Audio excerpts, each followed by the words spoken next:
जय जोहार जय आदिवासी। हूँ दिलीपभाई डामोर आदिवासी एकता संगठन थी।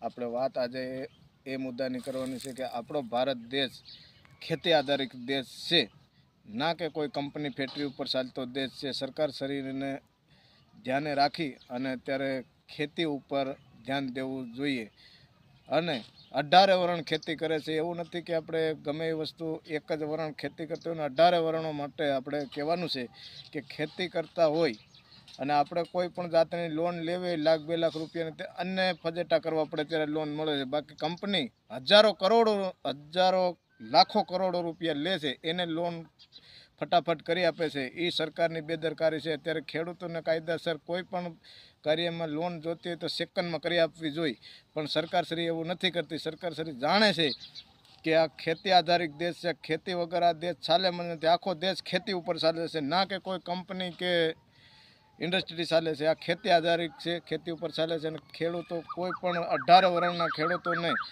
કોઈ પણ લોન જોતે કોઈ પણ કરવું હોય ત્યારે ઘણા બધા બાધાઓ પડે છે, ઘડીકમાં થતું નથી અને કંપનીઓને અંદરો અંદર કરોડો રૂપિયાની લોનો આપી અને એ ફ્રોડ કરે છે તો એને કંઈ થતું કરવામાં આવતું નથી। આપણે 50,000નો ફ્રોડ થાય છે તોય હાહાકાર મચાવી નાખે છે કે આ કરી નાખ્યું છે, 50,000 રૂપિયાની લોન નથી ભરીને ભાગી ગયા છે ને આવી બધી વાતો કરે છે। બાકી કોઈ પણ કંપની હજારો કરોડો રૂપિયાનું કરી અને ખોવાઈ જાય છે તો એની માથે કોઈ એક્શન લેવામાં આવતી નથી। એ સરકારની બેદરકારી છે, એના ઉપર ધ્યાન દેવું જરૂરી। અને અત્યારે ગામ પંચાયતોની અંદર કે ગમે ત્યાં આટલા બધા કૌભાંડો થાય છે, ભ્રષ્ટાચાર થાય છે। અત્યારે સરકાર ભ્રષ્ટાચાર કરવામાં ક્યાંય પાછી પડી નથી। જય જોહાર જય કિસાન।